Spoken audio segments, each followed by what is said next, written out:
कबीर परमेश्वर जी ये हम सभी आत्माओं के जनक हैं, ये हमारे हमदर्द हैं। और पुण्यात्माओं, आप यहाँ बहुत गंदे लोक में रह रहे हो। इस लोक में कोई भी ऐसी वस्तु नहीं है जिसे हम अपनी मानकर निश्चिंत हो जाएं। इसके लिए कबीर परमेश्वर जी ने आके हमें याद दिलाया है कि झूठे सुख को सुख कहे ये मान रहा मनमोद, ये सकल चबीना काल का, कुछ मुख में कुछ गोद। फिर परमात्मा याद दिलाते हैं कि जिस लोक में आप रह रहे हो, इसमें आप क्या उद्देश्य लेकर जी रहे हो। यदि आप संतान को अपना समझते हो या संपत्ति को अपना समझते हो, उसके विषय में बताते हैं परमात्मा, जब काया तेरी है नहीं, ये माया कहां से हो। चरण कमल में ध्यान रखो, इन दोनों को खो। नंगा आया जगत में, नंगा ही तू जावे, और बीच में ख्वाबी ख्याल है, ये मन माया भरमावे। कबीर साहब कहते हैं कि बिन उपदेश अचंभ है, ये क्यों जीवित है प्राण, करना ही पाषाण। अगम निगम को खोज ले बुद्धि विवेक विचार, उदय अस्त का राज मिले तो बिन नाम बेगार। तीन लोक का राज जय कोई जीव को दे, और कहते हैं लाख बधाई क्या करे जय नहीं नाम तने। राम रटत कोड़ी भलो, राम रटत कोड़ी भलो, चू चू पड़े जो चाम। ये सुंदर शरीर किस काम का, जा मुख नाही नाम। राम रटत दारिद्र भलो, टूटी घर की छान। ये सुंदर महल किस काम के, जहां भक्ति नहीं भगवान। कबीर हरि के नाम बिना, राजा रसब हो। मिट्टी लदे कुमार के, घास न नीरे कोई। कबीर हरि के नाम बिना, ये नार कूतिया हो। गली गली भौंकत फिरे है, टूक न डाले कोई। ये बीबी पड़दे रहे थी, डोडी लगे थी बार। अब गात उगाड़े फिरती है, वो बनकुतिया बाजार। नक बेसर नक पे बनी, वो पैर थी हार हमेल। सुंदरी से कुतिया बनी, सुन साहेब के खेल। परमात्मा कबीर जी हमें क्या याद दिलाते हैं कि जिस लोक में आप रह रहे हो, ये एक कसाई का ठिकाना है, और उसका नाम है ब्रह्म। ज्योत स्वरूपी निरंजन, उसको काल कहते हैं, वो वास्तव में काल है। और उसने एक श्राप लगा हुआ है 1,00,000 मानव शरीरधारी प्राणियों का नित आहार करने का। उसके लिए आप जी को यहां विवश करके रोका हुआ है। और अपने तीनों पुत्रों को उसने एक एक गुण युक्त कर रखा है सुनियोजित तरीके से। उनके अंदर से ऐसी रेज निकलती हैं, ऐसी किरण निकलती हैं, वो हम सभी को प्रभावित रखती हैं। रजगुण युक्त श्री ब्रह्मा जी विष्णु सतगुण युक्त और तमगुण युक्त शंकर भगवान कर रखे हैं। इनके शरीर से, इनकी बॉडी से निकल रही वो तरंगे तीन लोक में रहने वाले सभी प्राणियों को प्रभावित करती हैं। पाताल लोक, ये पृथ्वी लोक और ऊपर स्वर्ग लोक। तो इनके कारण जैसे ब्रह्मा जी के अंदर से निकल रही जो रेज हैं, किरणें हैं, तरंगे हैं, वो प्रत्येक प्राणी को, चाहे वो किसी भी योनि के अंदर है, किसी भी जूनी में है, सबको प्रभावित करता है और संतानों उत्पत्ति करते हैं। और यहाँ की सुख सुविधाओं की जो इच्छा हमारे अंदर बनती है, ये उसी के कारण है। अब जैसे किसी ने शराब पी रखी हो तो उसके शराब पीने से उसके अंदर जो गतिविधि होगी वो शराबी वाली ही होगी, उसके बस की बात नहीं है। और जब वो शराब उतर जाती है, उसका नशा, फिर वो जेंटलमैन है।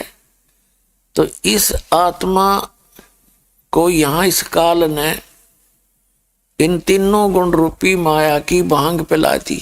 भगवान विष्णु जी के शरीर से निकल रही सतोगुण की जो किरणें हैं, वो आप जी को यहाँ पर एक दूसरे में ममता बनाती है, मोह बनाती है, संपत्ति में, आपस में, बच्चों में, माता पिता में, भाई बहन, रिश्तेदारी, नाताओं में। जीव के बस का नहीं इसको अपने सतर से दूर हो सके। ऐसे ही तमोगुण का तो आपको अंडरस्टूड है ही। भगवान शंकर से निकल रही रेज, आदमी एक मिनट में मनमाने ना जाने किसके साथ झगड़ पड़े, लट्ठम लट्ठा हो जा, गोलियां तक चल जाती हैं। तो कहने का भाव ये है कि इन तीनों गुण रूपी माया से सभी प्राणियों को विवश किया हुआ है इस काल भगवान ने। और इसका बचाव क्या है? कबीर परमेश्वर जी की शरण में आने से, उनके सत मंत्रों के जाप करने से ये प्रभाव फिर कम हो जाता है, धीरे धीरे निष्क्रिय होने लग जाता है। ये एंटीबायोटिक्स टैबलेट समझ लो, कैप्सूल समझो परमात्मा के नाम की, जो इस काल के भांग को उतार देती हैं। फिर ये आत्मा की तड़फ एक न्यारी बने है, भिन्न बनती है, विकारों से दूर हटने की तड़फ जाती है ये, और सतलोक में जाने के लिए ये अपना पूर्ण प्रयत्न करता है, तन मन धन समर्पित कर देता है। फिर यहाँ की जब ये नशा उतर जाएगा ना काल की भांग का, उस समय देखना, पहले जो शराब पिया करते थे, हुक्का बीड़ी पीते थे, मांस खाते थे, अब जब भांग उतर जाएगी ना, ये ज्ञान समझ में आ जाएगा, फिर उसको वो नरक दिखाई देगा पिछला जीवन। हे भगवान, और कितनी खुशी के साथ अपने कर्म फोड़ रहे थे। तो पुण्यात्माओं, सौभाग्य आपका, आप सत्संग सुन रहे हो, क्योंकि सत्संग के बिना इस जीव को पता नहीं चलता आपको क्या करना चाहिए था। और जो क्रियाएं आप कर रहे हो ये करण की भी है कि नहीं? कोई चोरी कर रहा है, उससे हमारा जीव हो रहा है, कसाई बकरे काट रहा है, उससे हम खुश हो रहा है, कोई मांस खाता है उसको बुरा मानने नहीं रहा, क्योंकि बुरा मानना तो खावे को नहीं उसने। तो पुण्यात्माओं, इस ज्ञान से प्रथम तो हम इंसान बनेंगे, और इंसान से फिर देवता बनेंगे। क्योंकि देवता कौन होते हैं? जो बुराइयों से दूर हो जा, भगवान की भक्ति करें, वो देवता। तो पुण्यात्माओं, परमात्मा ने रजा बख्शी आपके ऊपर, सेट करवाई। अन्यथा जो भक्ति नहीं करते और भक्ति करते भी हैं तो झूठे नामों की, नकली नामों की और झूठे गुरुओं से दीक्षा प्राप्त करके या अपनी मन मर्जी से कोई अन्य उपासना करते हैं, वो सारी यूजलेस है, वो व्यर्थ प्रयत्न है भक्ति मार्ग का। इसलिए परमात्मा बताते हैं जो भक्ति नहीं करते और करते हैं तो शास्त्र विधि त्याग के मनमाना आचरण करते, और जो आज एक विशेष धारणा बनी हुई है समाज के अंदर इस काल भगवान की प्रेरणा से कि सत्संग के अंदर अच्छे व्यक्ति नहीं जाते, अच्छी बहन बेटियां नहीं जाती, और दूसरी धारणा ये बनी हुई है कि भक्ति तो बुढ़ापे में करया करें। छोटे छोटे बच्चे भी सत्संग में जाते हैं, बताए न कि अक्ल मारी जा रही।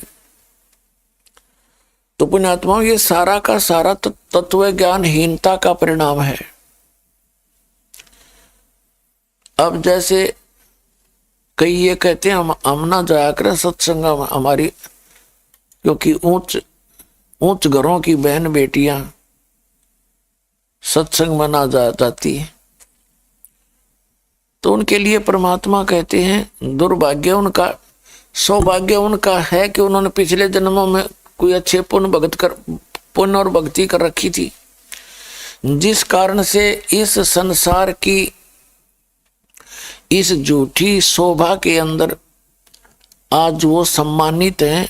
ऊंच कोई पद प्राप्त करके या कुछ थोड़ी सी माया गणी प्राप्त करके या कोई मंत्री, प्रधानमंत्री, मुख्यमंत्री बन के, तो परमात्मा कहते हैं जो भक्ति नहीं करेंगे ना, आगे उनकी ऐसी दुर्गति होगी। और जो परमात्मा ने जो ज्ञान दिया है वो सारा सत्य है। यदि हम भगवान के विधान को पालन नहीं करेंगे तो वो हमारी ही मूर्खता होगी। अब क्या बताते हैं परमात्मा कि वो ऊंचे घरों की बहू बेटियां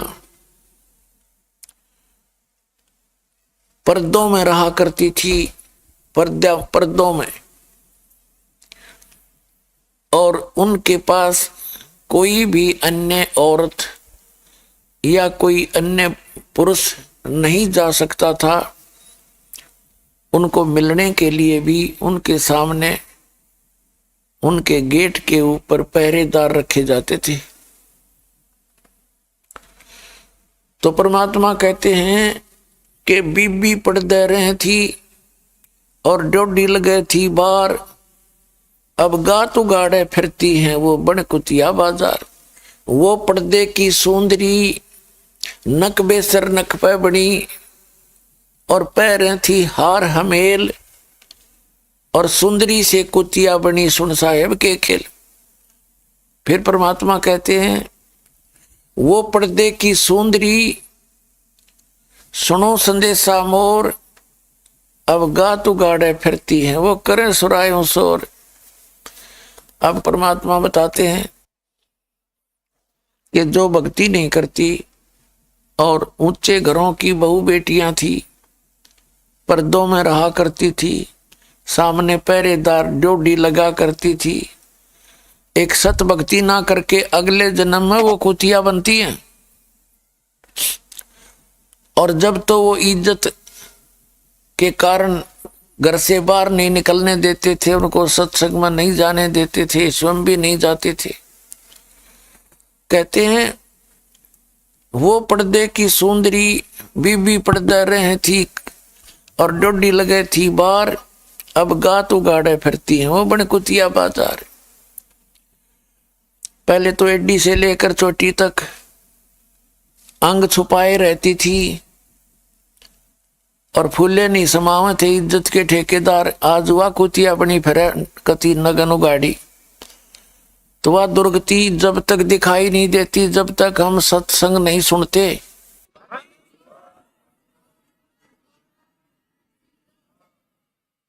फिर परमात्मा कहते नक बेसर नक पे बनी नाक के अंदर सोने के से बड़े बड़े टांग लिया करती, और पैरें थी हार हमेल, 9 लाख के हार पहरा करती गले में। और कहते हैं सुंदरी से कुतिया बनी। अब सुन साहेब के खेल, वो पर्दे की सुंदरी और सुनो संदेशा मोर, अब गात उगाड़े फिरती है वह करे सरायों शोर। पहले और रानी या थे ऊंच घरों की, गणी माया के जो धनवंत थे, माया के पुजारियों की पत्नियां, ये वो स्वयं भी, उनकी बहु बेटियां, कहते हैं काजू किस्मत सेब संत काजू किस्मत मिला मिला कर हलवे बनाया करती थी, खीर बनाया खाया करती थी। ये उसके पूर्व जन्म के संस्कार थे, पूरे जन्म के जन्म जन्मों के कोई पुण्य थे वो प्राप्त थे। पीछे की बैटरी चार्ज थी, लेकिन आगे चार्जर लगवाया नहीं तो बैटरी डिस्चार्ज हुई, पुण्य कर्म समाप्त हुए, पाप कर्मों का दौर शुरू हुआ। फिर वही आत्मा फिर कुतिया बनकर धर्मशाला के आसपास धक्के खाती है, रोज एक टूक के लिए उन धर्मशालाओं में सरायों में आते जाते अतिथि रुका करते थे, और खाना खा करके या खाते समय एक टूक डाल देते थे, छोटा सा रोटी का टुकड़ा, और वो भी इतनी दूर से रेत के अंदर। वो काजू और किशमिश की खीर और हलवे खाने वाली वो आत्मा, ऊंच घरों की वो बहु बेटियां, आज कुतिया बनकर एक टूक के लिए तरस रही है, और 10 ग्राम रेत साथ खा रही है उस टूक के रोटी के, जब वो बकवाद ले ही नहीं पड़े थी उनकी। तो पुण्यात्माओं, परमात्मा कितने दयालु हैं, अपना विधान बताने के लिए आए, इस काल का ज्ञान कराने के लिए आए कि तुम किस गंदे लोक में रह रहे हो, और इसे बचाव का तरीका बता दिया कि ये है यहाँ से निकल जाने का, और ये सु अवसर है, ये पिछली पीढ़ी वाला जो कलयुग के 5500 वर्ष बीत जाने के बाद ये प्रक्रिया शुरू होनी थी, जो अब शुरू हो चुकी है। अब आप निकल सकते हो। तो परमात्मा बताते हैं, कबीर हरि के नाम बिना वो राजा रसब हो। अब क्या बताते हैं परमात्मा के एक भक्ति ना करने से पूर्व जन्म का पुण्यकर्मी प्राणी, जो आज मंत्री, प्रधानमंत्री, मुख्यमंत्री या कोई और बढ़िया कोई पैसे वाला व्यक्ति है, धनी व्यक्ति है, तो वो भक्ति ना करके कहते हैं आप राजा को यहाँ का एक सबसे श्रेष्ठ और समर्थ व्यक्ति मानते हो। परमात्मा कहते हैं भगवान की भक्ति ना करने से वो राजा भी गधा बनेगा, और गधे के साथ क्या बनती है फिर, सारा दिन कुम्हार उससे काम लेता है, और शाम के समय उसको जंगल में भेज देता, छोड़ देता है, एक मारता लटकड़ में कमर में, और जा अब पेट भी बार भर के आता वो, और आते शाम फिर पकड़ जाता कान उसका, और सुबह सारा दिन फिर काम लेता है। उसको घर पे चारा भी नहीं डालता। तो पुण्यात्माओं, जब आपकी यह भांग उतर जाएगी, जिस समय आपको ये ज्ञान समझ में आ जाएगा और आपकी भांग उतर जाएगी, जिसमें आप इस झूठे सुख में फूले फिर रहे हो, उस समय आपका ये सारी बात समझ में आवेंगी और सारी सत्य दिखाई देंगी। जब तक यह भांग का नशा है, तब तक आपने ऐसे लगेगी जैसे वैसे ही कह रखा होगा, डराने के लिए। कई ऐसे भी व्यक्ति हैं, वो कहते हैं ये तो वैसे डराने के लिए कही गई है, ऐसा थोड़ा ही होता है। अब जैसे कोई चोर चोरी करता है और उसको कहते हैं कि भाई चोरी ना करे, तुझे पुलिस पकड़ेगी, तेरे जूते मारेगी और जेल में ठोकेंगे, काला मुंह करेंगे तेरा। अब ये डर भी है, डराया भी जा रहा है और सच्चाई भी है। जिस दिन उसकी वो चोरी करता पकड़ा जाएगा, उसका जूते भी लगेंगे पहले तो पब्लिक से मार दे मनमान है और फिर जेल में ठोका जाएगा। तो वो डर भी था और सच्चाई भी थी। तो इसमें यू जो बताया जाता है ज्ञान, इसमें सच्चाई भी है और डर भी है। यदि वो चोर इससे डर जाता, उस होना तो था उसके साथ, सच्चाई भी थी और डर तो ज्ञान से होता ही है। तो वो पहले उस ना करता चोरी तो बच जाता उस दुख से, डरता तो ना डरा तो फिर वो उसके साथ बनी जो पहले बताई गई थी। तो ठीक इसी प्रकार आपको जो ज्ञान दिया जाता है ये गॉड गिवन है, किसी डूम बाट के गीत नहीं है। ये उस परम पिता का बताया विधान है। मानेगा वो इंसान है, ना मानेगा वो शैतान है, वो फिर बाढ़ में जाओ। तो परमात्मा कहते हैं कि एक राजा भी गधा बनेगा, तुम्हारी क्या औकात है। फिर आप अपनी स्थिति से परिचित हो जाना, इतना ही पर्याप्त है।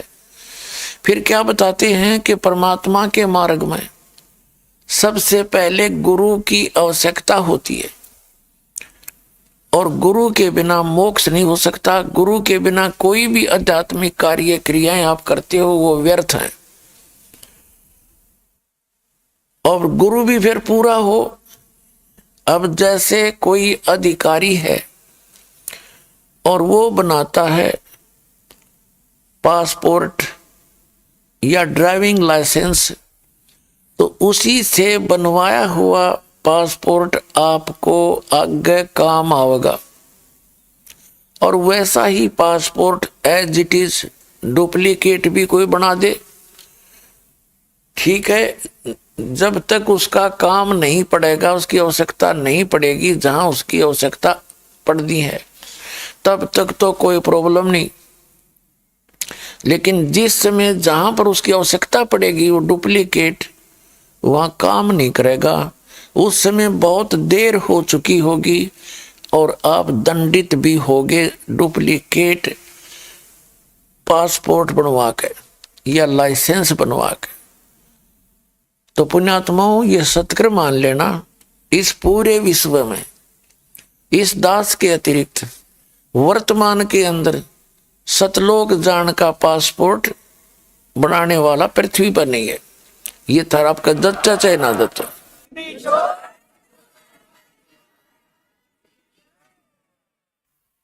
और जो अन्य साधक हैं जो साधना दूसरी करते हैं सतलोक के अतिरिक्त, तो वो साधनाएं तो आपने असंख्य बार कर ली। यहां की कोई ओम नाम का जाप कर लिया, कोई दान धर्म यज्ञ कर दी, कहाँ गए स्वर्ग में, भीष्ट में, तो वहां अपने पुण्यों का नाश किया। अब वहां पर सुख सुविधाएं, जैसे वो स्वर्ग तो एक रेस्टोरेंट बताया परमात्मा ने। इस काल का जो स्वर्ग है, महास्वर्ग है, ये ब्रह्मलोक है, ये तो एक होटल है, रेस्टोरेंट है। और वहां पर होटल के अंदर, रेस्टोरेंटों के अंदर तो धनी लोग ही जाते हैं, निर्धन तो जा ही नहीं सकता, उनकी तो खर्चे बहुत होते हैं। तो यहां जो भक्ति के धनी व्यक्ति हैं वो स्वर्ग में चले जाते हैं। और यहां की साधना जब तक ये सत मंत्र दास से प्राप्त नहीं होगा, तो तब तक आपको दोनों पुण्य और पाप दोनों ही भोगे होंगे। इसमें कोई परिवर्तन नहीं हो सकता। आपके दोनों डिपॉजिट होते हैं, पुण्य अलग से, पाप भिन्न, और दोनों का अलग से अकाउंट आपने क्लियर करना पड़ेगा।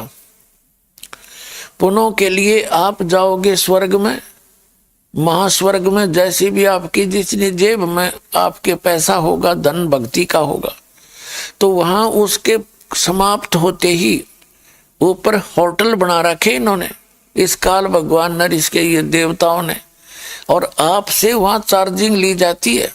किसी में 10% है और किसी में 20% है, किसी में 25% है, किसी में 15% है। यानी आपकी जितनी डिपॉजिट, जितनी टोटल पुण्य होंगे, उनका 10% तो आपका निकाल दिया जाता है। वो स्वयं अपने प्रयोग करते हैं, यह विधान है इनका। 15%, 20%। और कुछ ऐसा विधान है परमात्मा का कि कुछ पुण्य इस प्राणी के सुरक्षित रखे जाते हैं।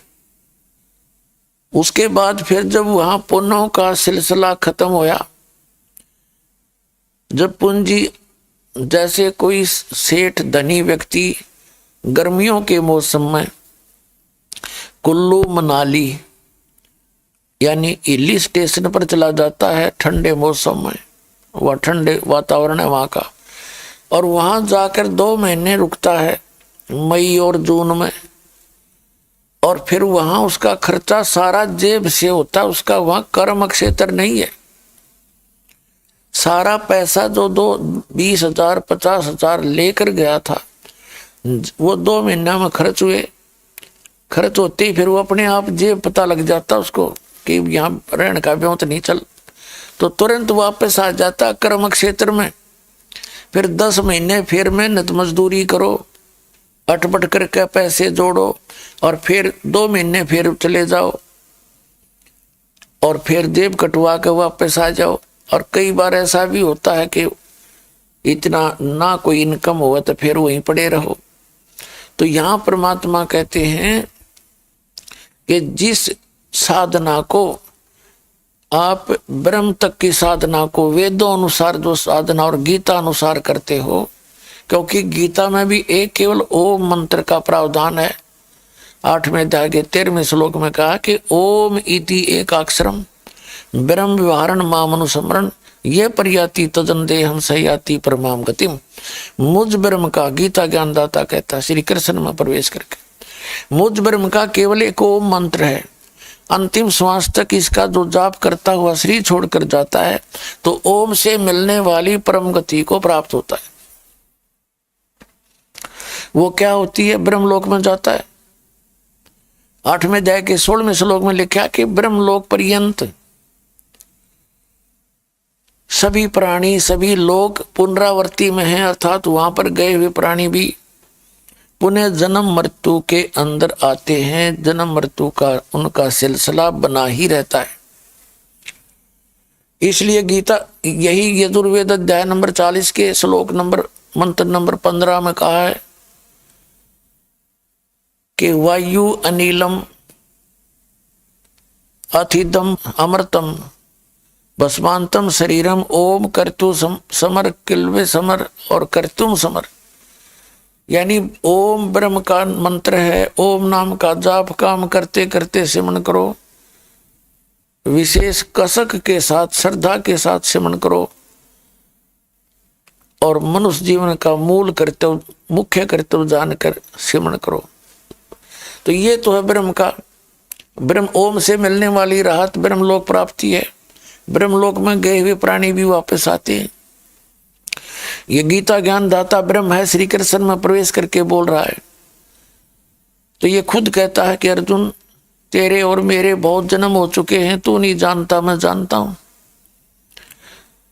अध्याय गीता अध्याय नंबर 2 के श्लोक नंबर 12 में, गीता अध्याय नंबर 4 के श्लोक नंबर 5 और 9 में, गीता अध्याय नंबर 10 के श्लोक नंबर 2 में ये कहता अर्जुन तेरे और मेरे बहुत जन्म हो चुके हैं, तू नहीं जानता मैं जानता हूं। इससे सिद्ध है कि गीता ज्ञान दाता भी नाशवान, तो इनके पुजारी ऑटोमेटिकली नाशवान, इनकी जन्म मृत्यु कभी समाप्त हो ही नहीं सकती।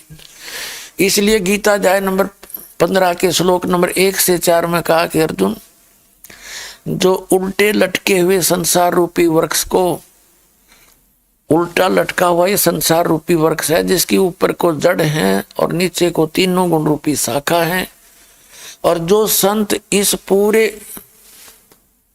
इस सृष्टि यानी संसार रूपी वृक्ष के सभी विभागों को तत्व से जानता है,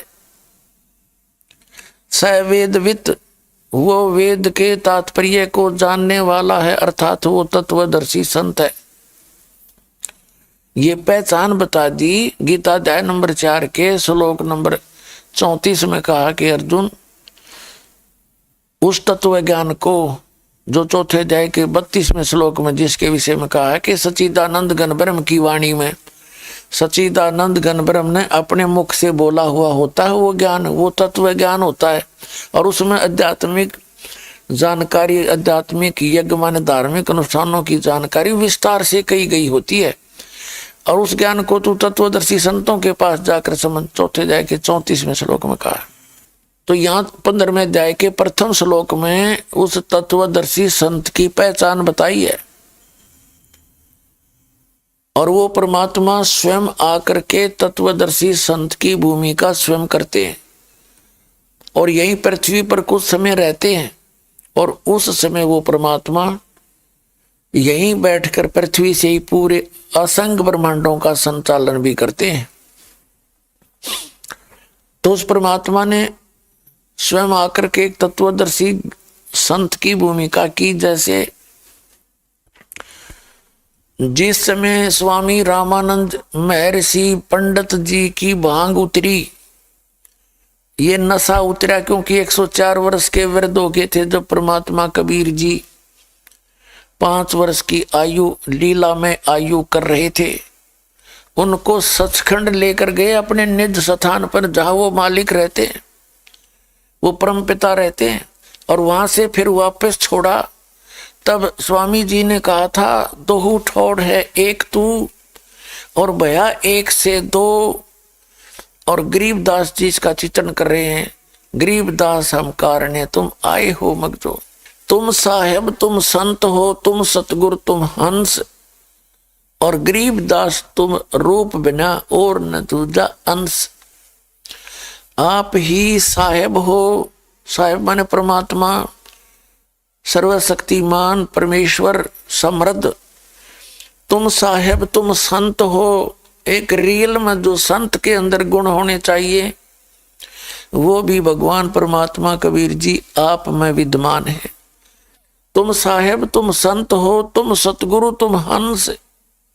सतगुरु यानी सच्चा ज्ञान देने वाले भी आप ही हो इस पृथ्वी पर। और तुम ही हंस। हंस माने एक सच्चा भक्त।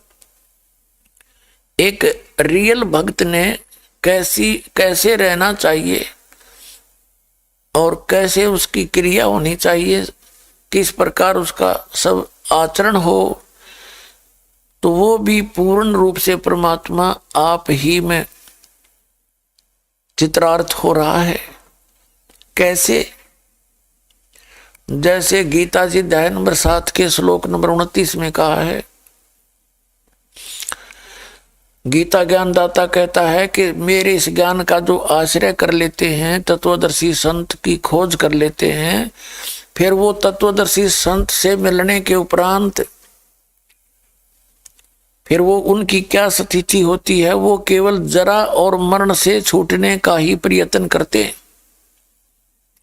जो जरा और मरण यानी वृद्धावस्था के कहते हैं, वृद्धावस्था में जो दुख होता है प्राणी को, ये एक दुखों का पहाड़ टूटता है वृद्धावस्था। और फिर मृत्यु, इससे भी बूढ़ा का मृत्यु। सारा जीवन बच्चों को पालन पोषण में, कोठी बंगले बनाने में हम कितना श्रद्धा से लगते हैं। हर एक मिनट में मृत्यु हो जा तो ये खाक है ये स्थान। उसके लिए क्या बताते हैं परमात्मा के जो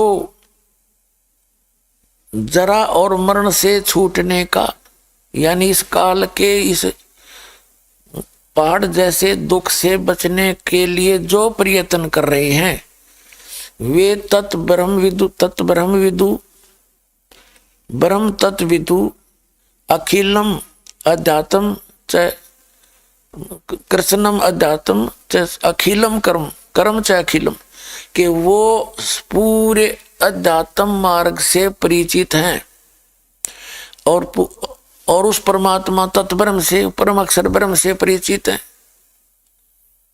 और सभी कर्मों से परिचित हैं। वही व्यक्ति जरा और मरण से छूटने का प्रयत्न करते हैं। तो वो फिर यहाँ की किसी वस्तु में रुचि नहीं रखते, किसी वस्तु की डिमांड नहीं करते। तो वो समर्थ परमात्मा जो सबका पालक, जिसके एक वचन से ये सब ब्रह्मांड रचे गए, पृथ्वी चांद सूर्य अपने अपने स्थान पर चक्कर लगाने लग गए और वो परमात्मा एक झोपड़ी में रहता काशी बनारस के अंदर कबीर देव, किस लिए कि एक भक्त को इतना ही पर्याप्त है, इससे अधिक जो डिमांड करता है तो वो ऐसा यात्री है भक्ति मार्ग का, जो यूं सोच रहा है कि मैं सफर भी करूं और सारे घर के कुर्सी मेज और सब के मैं लाद लूं चौगुर्दे चारों तरफ फिर चलूं सफर पे, वो कभी नहीं सफर तय कर सकता। तो यात्री हो आप इस भक्ति मार्ग के, तो भक्ति मार्ग के यात्री को एक अपनी आवश्यक वस्तुएं ही लेकर के सफर करना पड़ेगा। एक बैग टांग के उसमें जो भी आवश्यक वस्तु है टांग ले और बाकी सफर करे। और जो सारे नलाद का चालन की सोचो, वो यात्री उद्देश्य नहीं फिर उसका जानेगा, यात्रा करना वो चाहता है नहीं, वो तो बकवाद कर रहा है। तो उस परमात्मा ने फिर हमें क्या बताया है, एक रिहर्सल करके दिखाई है, हमारे को एक रोल किया है कि अगर यदि आप ऐसे विश्वासी होगे, परमात्मा पर इतना विश्वास करोगे जैसा कबीर परमात्मा ने एक रोल करके दिखाया, तो फिर बताया है कि भगवान आपके पल पल में साथ रहेगा और कितनी भयंकर आपत्ति आ जाए वो आपके ऊपर, आपका न छू मंत्र कर देगा, एक सेकंड में आपने पता भी नहीं लागण देगा।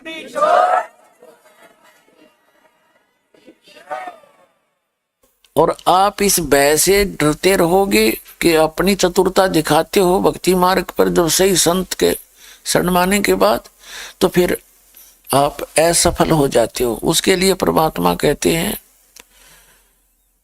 कि जिन खोजा तिन पाइया, गहरे पानी पैठ, और मैं बापूरा बूढ़न डरो रहा किनारे बैठ।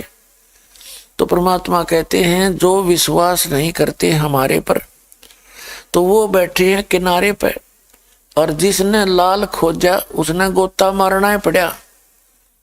तो इसी प्रकार इस भक्ति रूपी इस दरिया में मोक्ष रूपी लाल खोजने के लिए आप जी ने निर्भय हो के परमात्मा के प्रत्येक वाणी को के वचन को पालन करना पड़ेगा।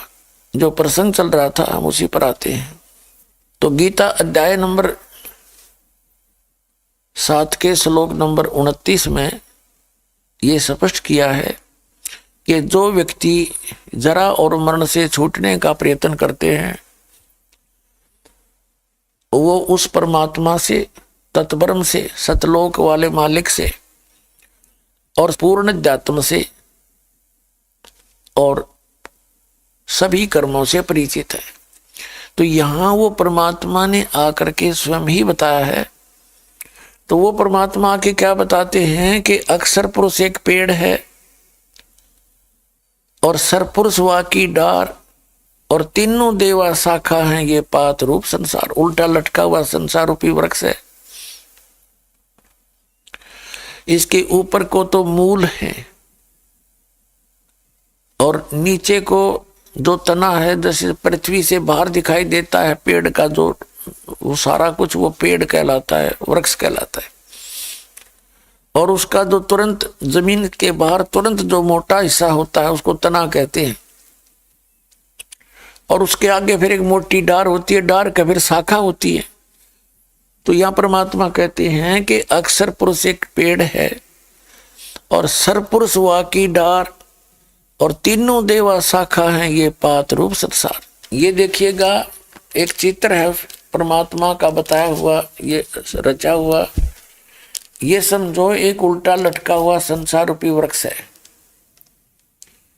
इसके लिए परमात्मा ने क्या बताया है,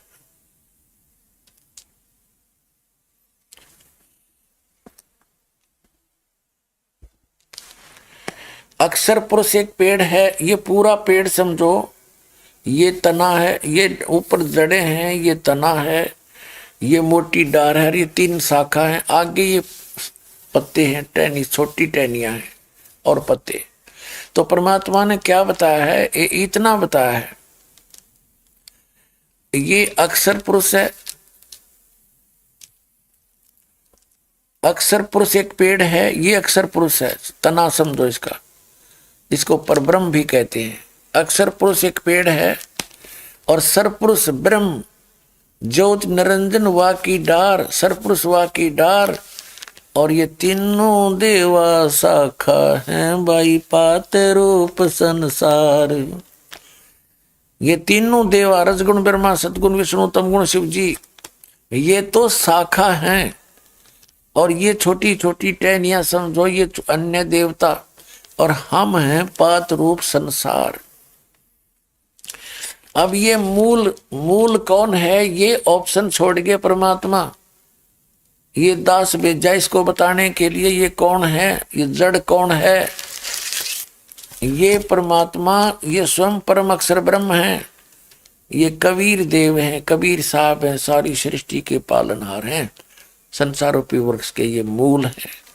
अपने आत्माओं 15वें अध्याय का प्रथम मंत्र 1 से लेकर 4 तक समझो, इसका क्या सारांश है। उल्टा लटका हुआ ये संसार रूपी वृक्ष समझो, और ऊपर को तो जड़ है, ऊपर को जड़ माने ऊपर वो मूल स्थान है जहां से सबकी उत्पत्ति हुई है। सतलोक, अलखलोक, अगमलोक, अकैलोक, जिसे अनामी लोक भी कहते हैं। और वहां एक ही परमात्मा अन्य रूप धारण करके चारों लोकों में रहते हैं, कबीर देव। और जो बनारस में काशी में स्वयं आए थे वही परमात्मा है ये। तो यहाँ क्या बता है कि अक्षर पुरुष एक पेड़ है, ऊर्ध्व मूलम अधः शाखम, ऊपर को जड़ और नीचे को तीनों गुण रूपी शाखा वाला ये उल्टा लटका हुआ संसार रूपी वृक्ष है। इसकी जड़ समझो परम अक्षर ब्रह्म, तना अक्षर पुरुष है, और जो मोटी डार निकली वो सर पुरुष है, और तीनों देवा रजगुण ब्रह्मा सतगुण विष्णु तमगुण शिव जी ये शाखा है, और हम हैं पात रूप संसार। तो यहां बताया है कि उल्टे लटके हुए संसार रूपी वृक्ष के सभी छंद सभी विभाग बता देगा। स वेदविद, वह वेद के तात्पर्य को जानने वाला है, अर्थात वो तत्वदर्शी संत है। फिर उसके पश्चात परमेश्वर के उस परम पद की खोज करनी चाहिए जब तत्वदर्शी संत मिल जावे, और उससे फिर वो तत्व ज्ञान रूपी शस्त्र ग्रहण करके इस अज्ञान रूपी अंधकार की गुत्थी को काट के उसको नाश करके उस तत्व ज्ञान रूपी शस्त्र द्वारा उसके पश्चात परमेश्वर के उस परम पद की खोज करनी चाहिए, जहां जाने के बाद साधक फिर लौटकर कभी संसार में नहीं आते। तो पुण्यात्माओं, गीता ज्ञानदाता खुद कहता है मेरा तेरे बहुत जन्म हो लिए, तू नहीं जानता मैं जानता हूँ। और इसलिए 18वें अध्याय के 62वें श्लोक में कहता कि अर्जुन तू सर्वभाव से उस परमेश्वर की शरण में जा, उसकी कृपा से तू परम शांति को और सनातन परम धाम को प्राप्त होगा। इसे सिद्ध हो गया कि गीता ज्ञानदाता से भी अन्य कोई और परम शक्ति है जो पूर्ण मोक्षदायक है और पूर्ण शांतिदायक है, और वही पूज्य है, और पूज्य है ही नहीं। 15वें अध्याय के 4 श्लोक में खुद कहता गीता ज्ञानदाता, केवल उसकी पूजा करो, अपनी भी छोड़ देता है कि मेरी नहीं, उसको पूज्य मानो। तो पुण्यात्माओं, वो परमात्मा स्वयं आकर के ये ज्ञान देते हैं, तुम साहेब तुम संत हो, और तुम सतगुरु तुम हंस, और गरीब दास तेरे रूप बिना और ना दूजा अंश। तो प्रसंग चल रहा था कि पुण्यात्माओं, सतभक्ति ना करने से इस जीव की के दुर्गति होती है, और उस भक्ति के लिए सबसे पहले गुरु की आवश्यकता होती है। और गुरु यदि डुप्लीकेट है तो जीवन का नाश हो गया आपके का। और इस काल भगवान ने असंख्यों बिना गिनती के नकली संत भेज दिए ही। पहले तो ये ब्राह्मण थे, थोड़े बहुत बेचारे अटपट करके ये थोड़े बहुत सरासर दाम लाए रहा करते। अरीब तो ये इसे कसाई भेज दिए, केवल माया उपार्जन इनका मूल उद्देश्य है, अटपट का पता नहीं। हैं, और बैठा बैठा दिया, करोड़ों की संख्या में जीव काल के मुंह में फंसा दिए, जो जकड़ दिए।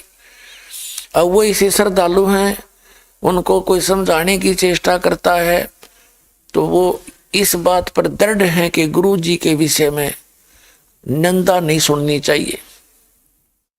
गुरु जी की निंदा होती है, कोई उसको चोर बताता हो, उसको डाकू बताता हो, उसको कोई और बदमाश बताता हो तो निंदा है। यदि आध्यात्मिक मार्ग में कोई चर्चा चलती है उसको निंदा नहीं करनी चाहिए, वो आध्यात्मिक ज्ञान चर्चा है, उसको सुनना चाहिए।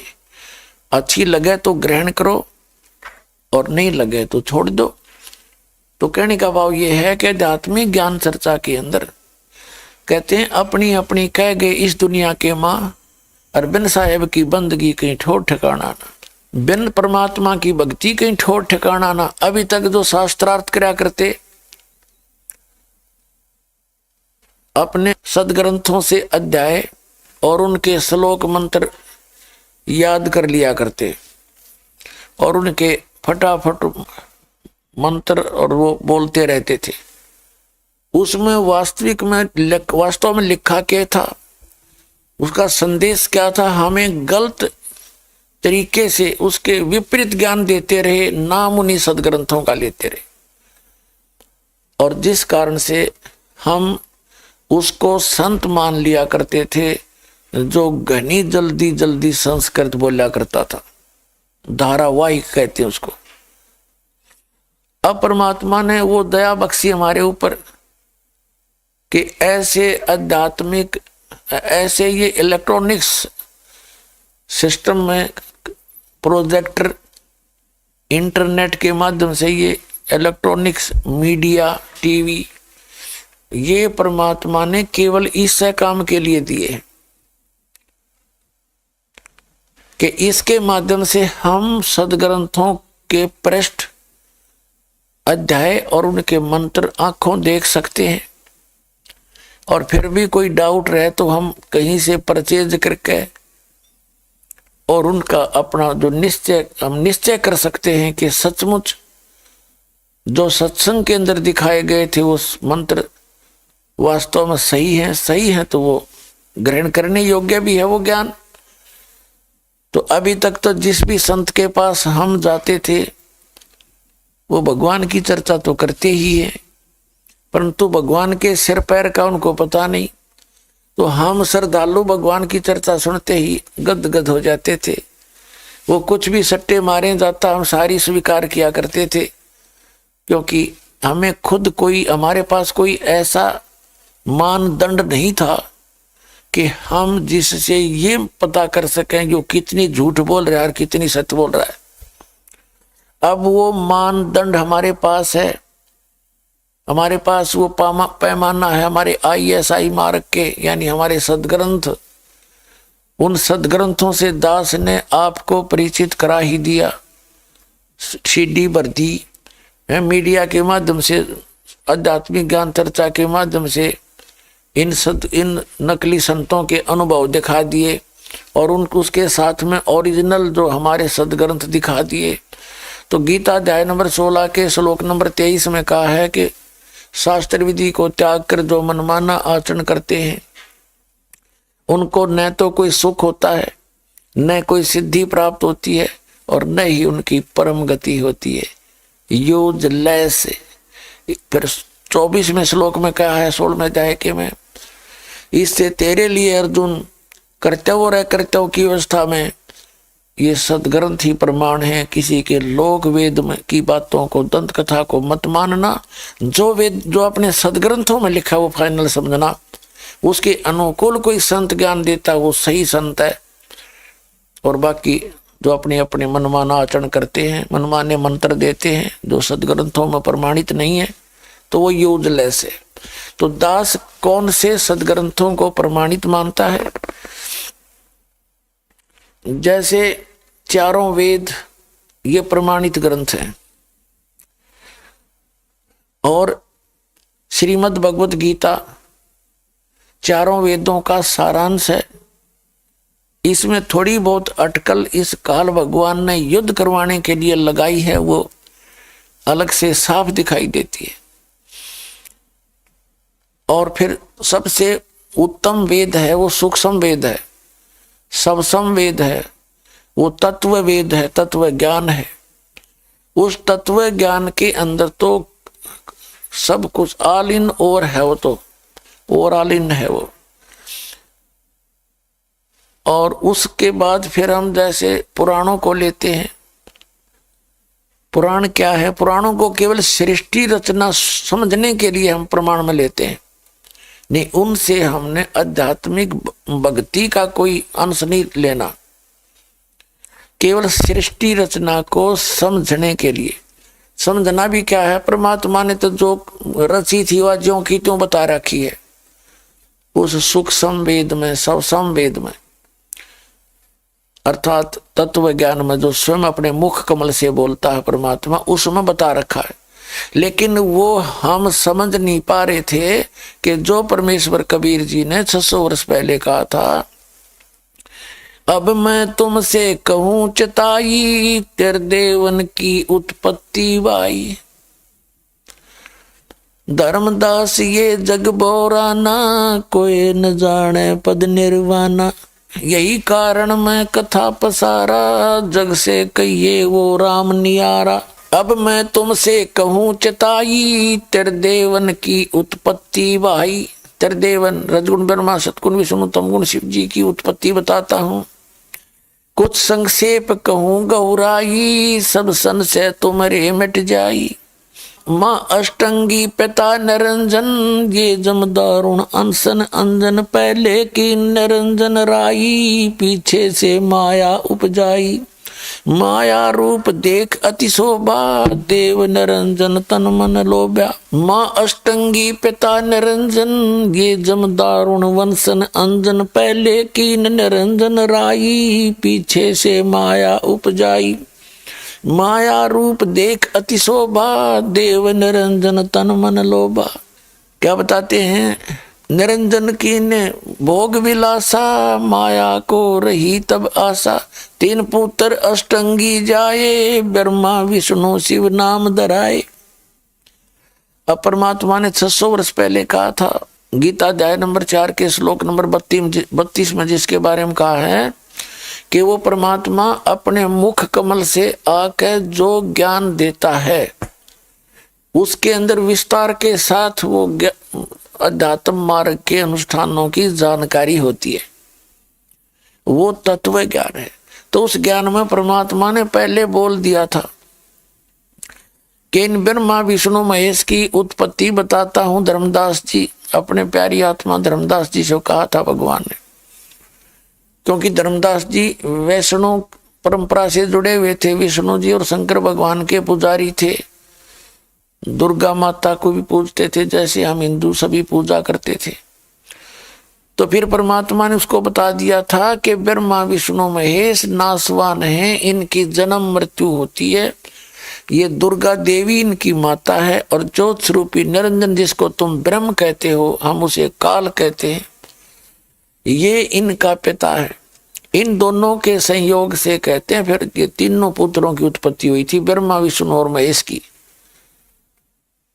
और फिर साथ में ये भी बताया परमात्मा ने कि ये रजगुण ब्रह्मा है, सतगुण विष्णु, तमगुण शिव जी है, और गुण तीनों की भक्ति में ये भूल पड़ो संसारे। कहे कबीर निज नाम बिना तुम कैसे उतरो पारे। जैसा कि आज श्रीमद् भगवत गीता के अंदर प्रमाण है कि तीनों गुणों की भक्ति, त्रिगुणमयी माया की साधना मूर्ख लोग करते हैं। 7वें अध्याय के 12 से लेकर 15 तक श्रीमद् भगवत गीता में प्रमाण है। तो परमात्मा ने 600 वर्ष पहले बता दिया था, पर ये बात महाराज जचा ना करती, विश्वास नहीं होता था, इसलिए पुराणों का सहयोग दास ने लेना पड़ा कि पुराण इनके इतिहास हैं इन भगवानों के, और जिनके बारे में हम यही सुना करते थे कि शिव पुराण में ऐसा लिखा है। ये ब्राह्मण लोग बताया करते, गुरु हमारे, और विष्णु पुराण में ऐसे लिखा है, ब्रह्म पुराण में, ब्रह्मा पुराण में ऐसे लिखा, देवी पुराण में ऐसे लिखा। तो हम ये सोचा करते थे कि ये संस्कृत के ज्ञाता, ये संस्कृत जानते हैं, सदग्रंथ संस्कृत में लिपिबद्ध हैं, तो ये जो बता रहे हैं वो सत्य होगी। ये क्या बताया करते थे, ये नकली गुरु, ब्रह्मा की तो जन्म मृत्यु होती है, लेकिन विष्णु और शंकर ये अजन्मे हैं, इनकी जन्म मृत्यु नहीं होती, इनकी कोई माता नहीं है। तो परमात्मा ने जब उस समय 600 वर्ष पहले ये कहा कि इनकी जन्म मृत्यु होती है, दुर्गा इनकी माता, ब्रह्मा विष्णु महेश जी की, रजगुण ब्रह्मा है, सतगुण विष्णु, तमगुण शिव जी, तो ये बात हमारे गले इसलिए नहीं उतरी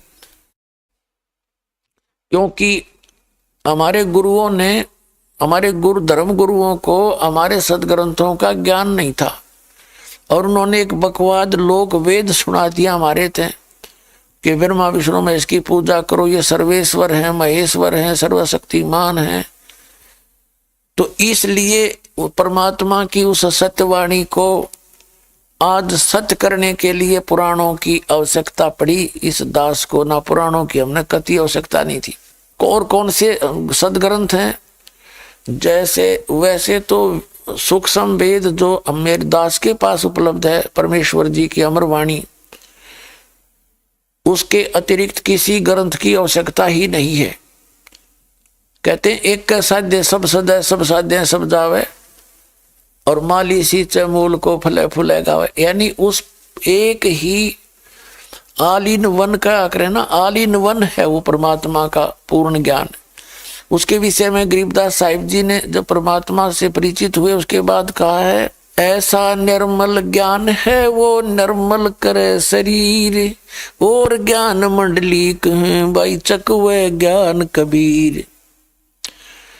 ऐसा निर्मल ज्ञान है गॉड गिवन, वो कबीर परमात्मा जो बताता है, ऐसा निर्मल ज्ञान है निर्मल करे शरीर, और ज्ञान मंडलीक है। मंडलीक माने डिविजनल, यानी अक्षेत्र, थोड़े थोड़े टुकड़े का ज्ञान रखते हैं, अधूरा ज्ञान है।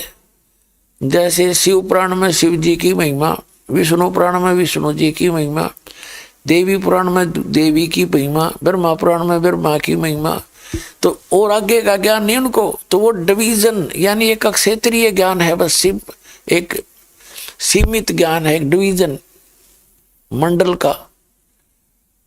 और वेदों में ब्रह्म तक का ज्ञान है, उससे आगे का उपाचान तो महिमा तो गाते हैं, लेकिन उसके पाने की विधि वेदों में नहीं।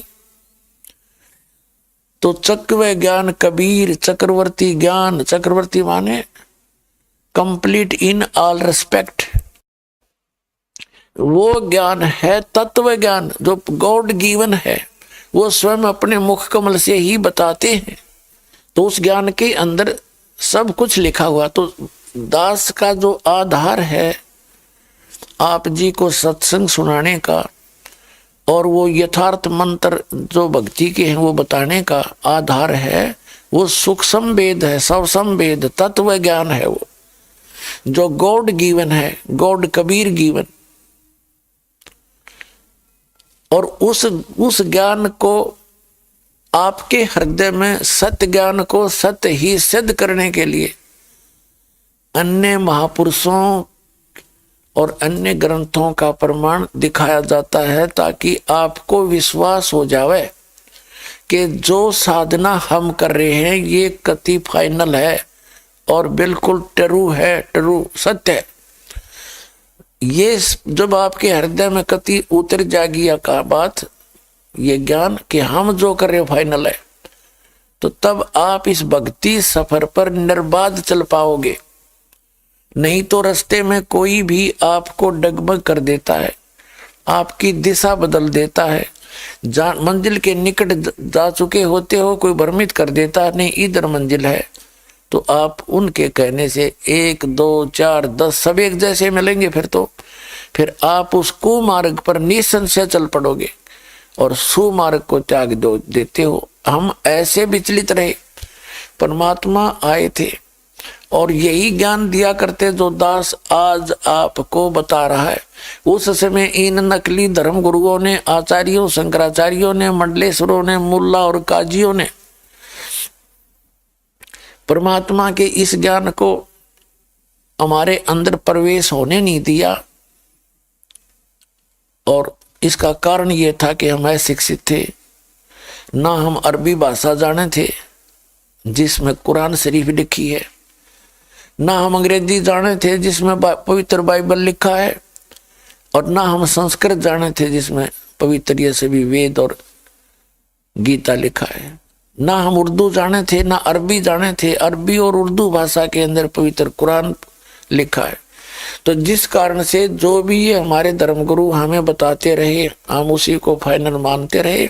और आज जब इस दास ने उन सदग्रंथों को पढ़ा तो जो पहले के गुरुओं, चाहे किसी भी धर्म गुरु के हैं, वो किसी भी धर्म के गुरु हैं वर्तमान के, वो सब उल्टा ज्ञान बता रहे। फॉर एग्जाम्पल, उदाहरण के तौर पे किसी भी मुसलमान को पूछ लिए भगवान कैसा है, कि वो निराकार है, बेचून है, उसकी काया है ही नहीं, वो मनुष्य सदृश नहीं है। और किसी भी ईसाई को पूछिए जो बाइबल को पढ़ते हैं, वो कहते हैं भगवान, पूछिए भगवान कैसा है, कि वो तो फॉर्मलेस है, निराकार है। किसी भी हिंदू धर्म से संबंधित भगत को पूछिए कि भगवान कैसा है, कि निराकार है और विष्णु जी का पुजारी है। विष्णु जी का पुजारी, शंकर जी का पुजारी, और मूर्ति सामने धरी है, और फिर भी वो कहता भगवान तो निराकार है। तो यह बिजली क्यों गिरी रही? क्योंकि हमारे धर्मगुरु हमारे सदग्रंथों से परिचित नहीं थे। अब इस दास पर दया करी परमात्मा ने उन सभी सदग्रंथों को दास को समझाया, और ऐसा इलेक्ट्रॉनिक मीडिया आपको दिया है, ये केवल इसी काम के लिए है।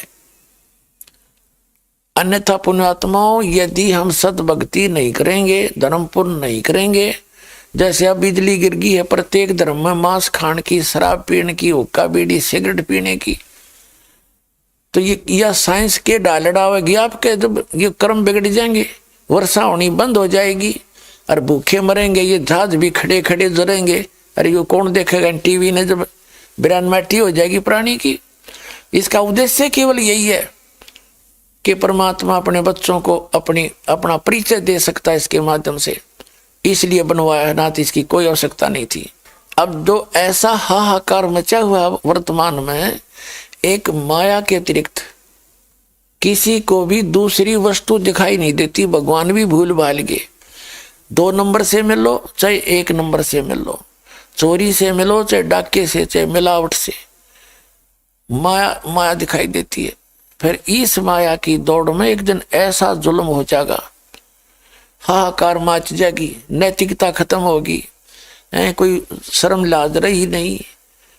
तो पुण्यात्मा, ये ऐसे बचा नहीं करते मानव, जिस स्पीड से, जिस दिशा में अब चल रहे हैं, यहाँ रहने के लिए और बसने के लिए तो परमात्मा की भक्ति और सत भक्ति, दान धर्म, सब बुराई छोड़ के तब हम बच सकते हैं, ना तो आग लग जाएगी थोड़े दिन में। आप देख रहे हो क्या हालत हो रही है, इन राजनेताओं ने देख लो। पुण्यात्माओं, जब आपका यह बात समझ में आ जाएगी, आप इन राजनेताओं को तो ऐसा समझोगे जैसे बालक खिलौना तो खेला करें। ये सत्कर मान लेना, जिस दिन आपका यह दास की यो ज्ञान समझ में आ जाएगा।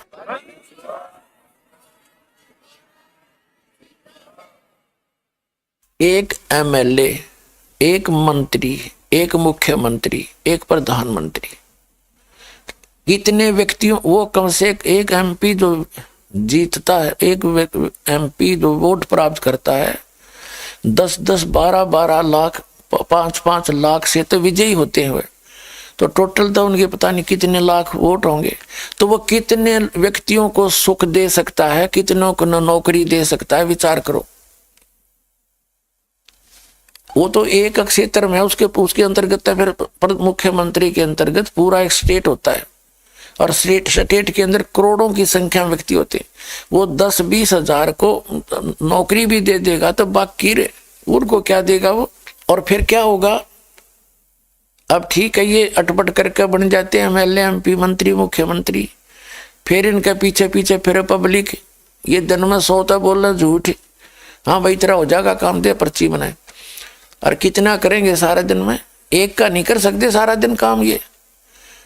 तो कहने का भाव ये है, जब आपको ज्ञान होगा, आप इनके उपग्रह मत बनो, इनके चारों ओर चक्कर मत काटो, आप परमात्मा के उपग्रह बनो। ठीक है, वोट देना है, नेक आदमी दिखे उड़ा वोट दे दो, किसी का बंद कर नहीं बैठना चाहिए प्राणी को। वोट जरूरी देना है क्योंकि हमने एक नेता भी चुनने हैं, लेकिन जब तक धार्मिकता समाज में नहीं पड़ पाएगी, इतने कोई बन दिए मंत्री मुख्यमंत्री, कोई न्याय नहीं दे सकेगा। आपको न्याय मिलेगा जो भगवान से डरने वाला होगा।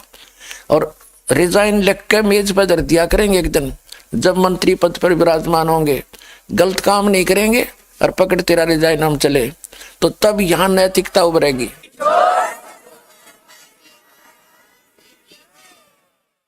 अरे भी ये कुर्सी के चिपक के बैठ गए, चाहे कुछ भी करना पड़ो इन्हें, चाहे मांस मरवाने पड़ो, चाहे इन्हें कुछ भी करना पड़ो, अब कुर्सी नहीं छोड़ सकते तो ना कर सकते ये। तो पुण्यात्माओं, ये दोष किसी का नहीं, ये दोष अज्ञानता का है। और दास ये चाहता है कि एक बार इनको इस जहर का पता लग जाए जो विष ये खा रहे हैं। दुनिया ने लूट लूट के बैंक इकट्ठे कर लिए, जैसी अफवाहें सुनते हैं ये सच्ची है वो झूठ से वो जाने कि दूसरे देशों के बैंकों में भी राजनेताओं ने पैसे ठोक रखे, और कल वो मर जाएगा, वो तो गधा बन रहा है। हर बैंक में पैसे कौन प्रयोग करेगा उसके, है ना विष। तो कहने का भाव ये है, ये तो बालक हैं, कति बच्चे नादान, और न बोली बूझ कह दे वो भी थोड़े, जो क्या की खातिर लाग रहे हैं। 2 रोटी चाहिए एक इंसान को, 2 टाइम के टूक मालिक सब न देता है। और एक झोंपड़ी, एक कमरा हो चाहे मकान से 20 कमरे की कोठी हो, उसमें एक कमरे में एक चारपाई पर सोता है इंसान। और जब तक आत्मिक शांति नहीं है तो बाढ़ में जाओगा कोठी, वो कोठी भी नरक दिखाई देगी उसको। तो सबसे पहले आत्मिक शांति हो, भगवान का साथ हो, तो फिर कितना फिर वो आदर रखेगा मालिक आगे से आगे। तो दास जो आपको समझाना चाहता है, दास को आप इस बात से परिचित कराना चाहता है कि ये जहर नहीं खाना, रिश्वत नहीं लेना, और भाई दहेज नहीं लेना। ये आपके ऊपर संस्कार जुड़ते रहते हैं। यदि आपने यहाँ से पीछा छुटवाना है तो आपने समाज भी स्वच्छ बनाना पड़ेगा। और ये ज्ञान से होगा, वैसे तो हो नहीं सकता। कहने तो शिक्षा देने वाले पता नहीं कितने जालिए, और ये तो ऐसे शिक्षा देने वाले हैं। कहते हैं एक व्यक्ति भाषण दे रहा था कि बैंगन नहीं खाना चाहिए, बैंगन में ये अवगुण होते हैं, ये अवगुण होते हैं। और घर पे उसकी पत्नी ने बैंगन ले रखे थे उस दिन, वो फेंक दिए बाहर ठाके उसका सत्संग सुन के। घर पर आया ने बोला सब्जी नहीं बनाई, एक बैंगन ला रही थी, आपने नो कहा था बैंगना बहुत खराब होते हैं तो खाने नहीं चाहिए, मैंने फेंक दिया। तो कहे तो लोगों के लिए बतान गए थे, तो ने गलत करा फेंक दिए। तो कहने का भाव ये है कि ऐसे वक्ताओं का असर जनता पे होया नहीं करे, वो बकवाद करें, जैसा भी माहौल देखें उसी बात कर दें, क्योंकि उन्हें तो अपनी जो ना माया इकट्ठा करने का साधन बना रहे, चाहे संत हैं चाहे कोई राजनेता है, उनका इतना ही उद्देश्य रह गया।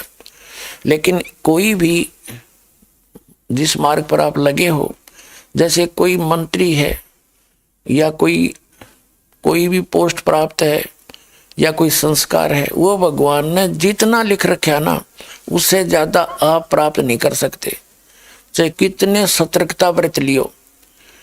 और भगवान शरण में आ जाते हो ना, भाग में होगा तो भी लिख देगा यो कबीर, भगवान के पास तो पूरी शक्ति है। और पुण्यात्माओं, नागरिक नेक बनने पड़ेगा हमने सब ने। सबसे पहले शराब छोड़ दे, मांस और तंबाकू का प्रयोग त्याग दे।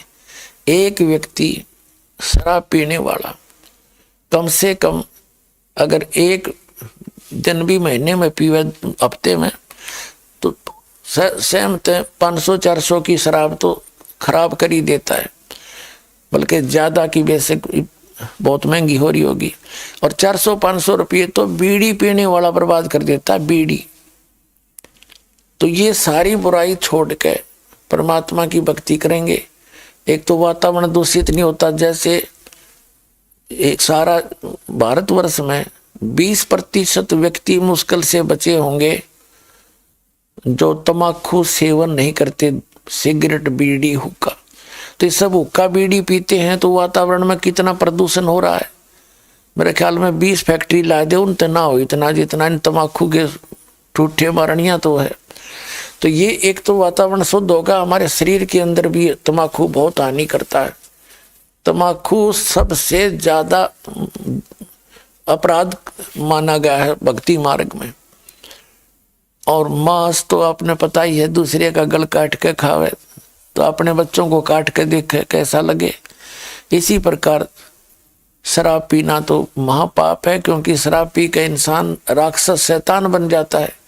अपने और पराये का उसको ध्यान नहीं रहता, के कर डाले। तो हम आते हैं अपने उसी प्रसंग पर कि परमात्मा की भक्ति करनी चाहिए। भक्ति के लिए पूर्ण गुरु की आवश्यकता हो, और पूरा गुरु इस विश्व में पुण्यात्माओं आज के समय में कोई नहीं है इस दास के अतिरिक्त। आपको चाहे समझ में आओ,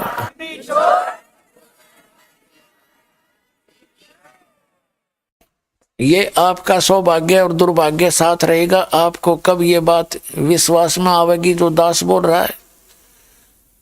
और जब तक पूरा गुरु नहीं मिला मोक्ष हो नहीं सकता। और जो प्रसंग चल रहा था कि एक हरि बिना ये राजा रसब हो, मट्टी लदे कुम्हार के फिर घास ना नीरे कोई, घास ना डाले कोई। परमात्मा कहते जब राजा भी गधा बनेगा बिना भक्ति के, तो आप अपने सतर्कते सोच लियो आपकी के औकात आपका के ना बनेगा। दूसरा फिर क्या बताते हैं, गुरु के बिना, गुरु बिन माला फेरते, गुरु बिन देते दान, गुरु बिन दोनों निष्फल हैं, चाहे पूछो वेद पुराण। फिर क्या बताते हैं परमात्मा कि तुम राम और कृष्ण से ऊपर किसी को नहीं मानते। राम कृष्ण से कौन बड़ो, उन्हों भी गुरु कीन, तीन लोक के वे धनी, गुरु आगे आदीन। परमात्मा कहते हैं राम कृष्ण से कौन बड़ा। आप जी श्री राम और श्री कृष्ण से ऊपर किसी ने नहीं मान दे, और उन्होंने भी गुरु बनाए। तीन लोक के वो धनी, तीन लोक के मालिक, पृथ्वी लोक, नीचे पाताल लोक और ऊपर स्वर्ग लोक। इन तीनों लोकों के ऊपर इन ब्रह्मा विष्णु महेश जी का आधिपत्य है। जैसे विभागीय मंत्री होते हैं, रजोगुण विभाग के ब्रह्मा जी, सतोगुण विभाग के विष्णु जी और तमोगुण विभाग के भगवान शंकर जी। ये एक एक विभागीय मंत्री हैं और इन तीनों लोक के ये धनी हैं। तो परमात्मा कहते हैं राम कृष्ण से कौन बड़ो, उन्हों भी गुरु कीन, और तीन लोक के वो धनी भाई गुरु आगे अधीन।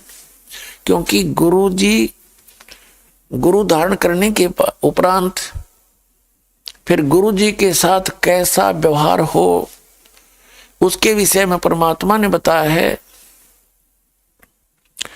गुरु गोविंद दोनों खड़े, काके लागू पाए, बलिहारी गुरु अपना, जिन गोविंद दियो मिलाए। क्या बताते हैं परमात्मा कि गुरु गोविंद दोनों खड़े किसके लागू पाए, और बलिहारी गुरु अपना, जिन गोविंद दियो मिलाए। फिर क्या बताते हैं, गुरु मानुष कर जानते, ते नर कहिए अंध, महादुखी संसार में, आगे काल के फंद। क्या बताते हैं कि यदि गुरु जी को आप एज ए मैन ट्रीट करते हो तो कहते हैं आपकी भक्ति सफल नहीं हो सकती।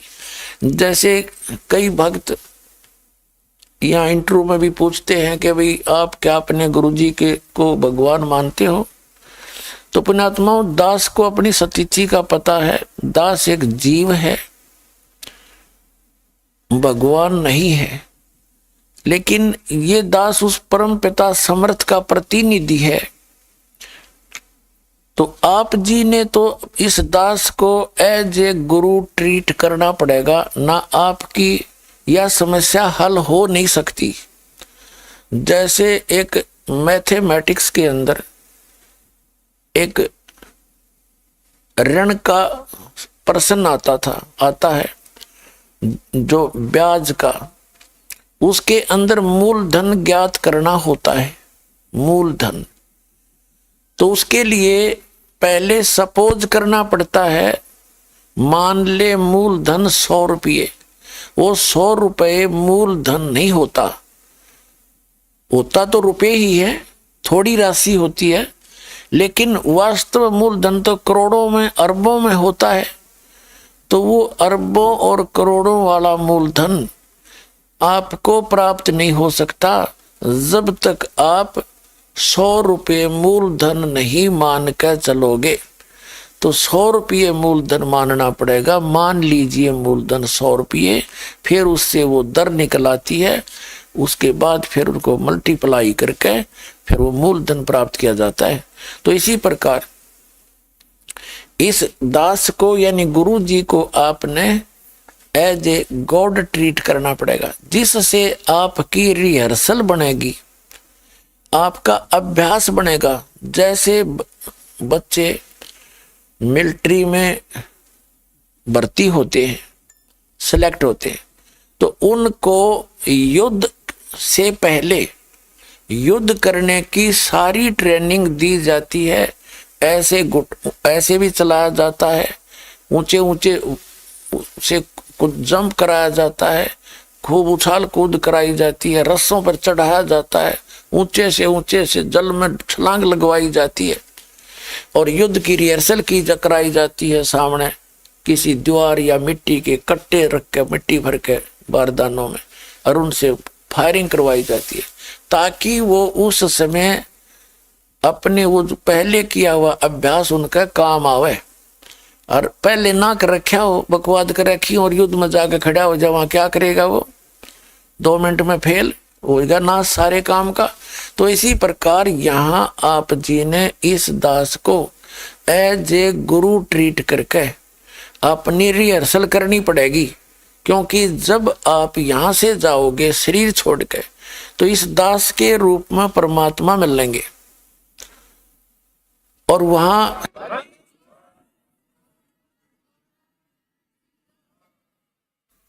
जैसा आपका भाव यहाँ है वही वैसा ट्रीट वहां करोगे। मन में दोष रखोगे, किसी प्रकार का अटपट सोचोगे, क्योंकि गुरु जी के अंदर दोष देखना, तो आप भगवान में दोष देखते हो, तो वो दोष फिर आप वहां भी देखोगे, और वहां दोष आपके अंदर नहीं आपके बाहर दिखाई देंगे। वहां बताने की जरूरत ना पड़े, आपने इतना शर्मिंदा होना पड़ेगा और आपको वहां से रिजेक्ट कर दिया जाएगा, भाग यहां से। तो यहाँ परमात्मा कहते हैं, गुरु मानुष कर जानते ते नर कहिए अंध, और फिर वो दुखी संसार में आज्ञा काल के फंद। इसलिए गुरु जी के प्रति आपका कैसा स्वभाव भाव बनना चाहिए। और गुरु जी की महिमा भी बताई है कि गुरु कितना काम आते हैं। जैसे कबीर हरि जय रूठ जा, गुरु की शरण में जावे, कहे कबीर गुरु रूठ गए तो हर ना करे सहाय।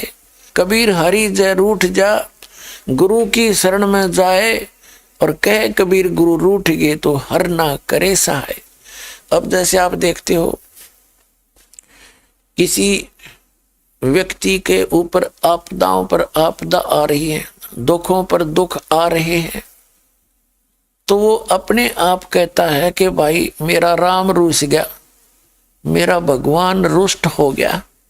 और दूसरे को देखते हैं जिसकी अच्छी संतान भी ठीक है, उनकी सारी व्यवस्था ठीक है, उनके बच्चे भी अच्छी पोस्ट या कोई धन व्यवसाय ठीक कर रहे हैं, तो आम आदमी का आकर भाई इन पर राम राज्य है। तो पुण्यात्माओं, जब तक हम भक्ति नहीं करते, तो हमारा पूर्व जन्म का भक्ति धन और पुण्य हमारे साथ होते हैं, वो बैटरी पहले की चार्ज होती है। तो जिनके पुण्य अभी चल रहे हैं तो उनका राम राज्य है, और जब तक जिन पर आपदा नहीं आई थी तब तक उनका भी राम राज्य था, प्रसन्न था भगवान। और फिर हरि रूठ गया, दुख पर दुख आने लग गए। तो जैसे खेत में या मजदूरी में या कहीं दुकान पर आपने कोई पानी का जल का घड़ा भर कर रखा है, जब तक उसमें जल विद्यमान है तो नो प्रॉब्लम, और जब जल समाप्त हो गया तो वही प्रॉब्लम। यानी वो जल खत्म हो गया तो वो जल मिला कहाँ पर? Hand pump. हैंड पंप पर जाइए और हैंड पंप से उसकी सेवा कीजिए और फिर भर लाइए।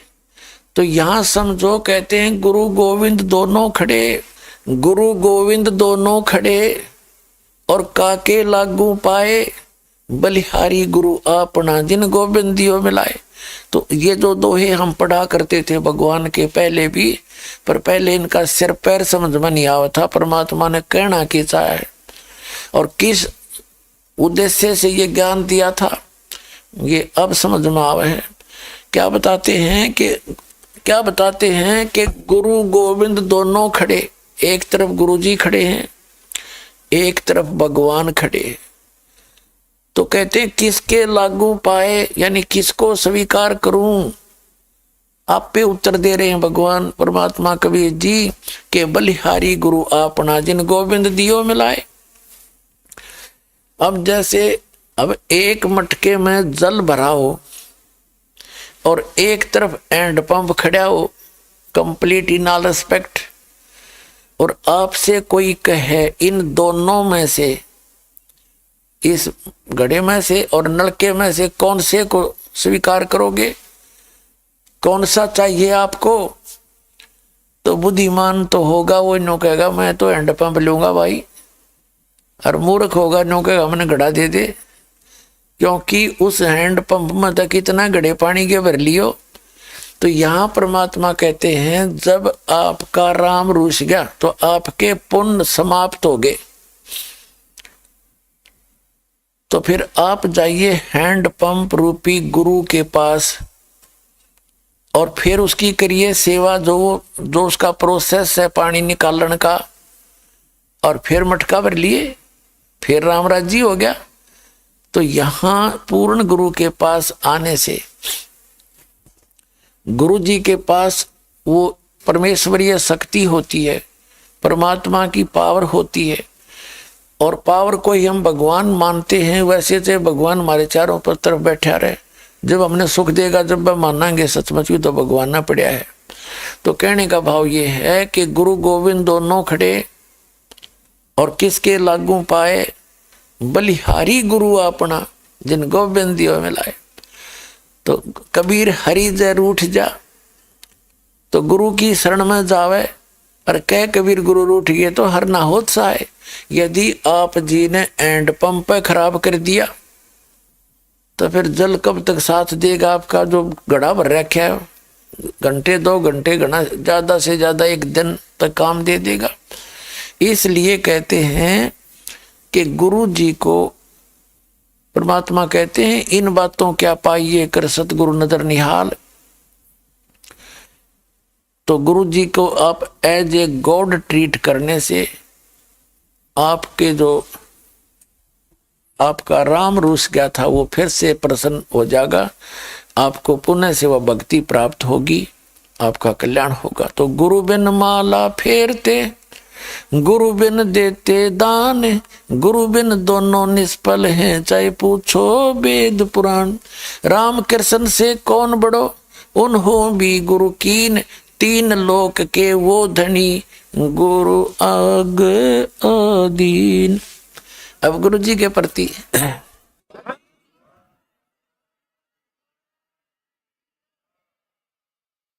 अब कबीर परमात्मा कहते हैं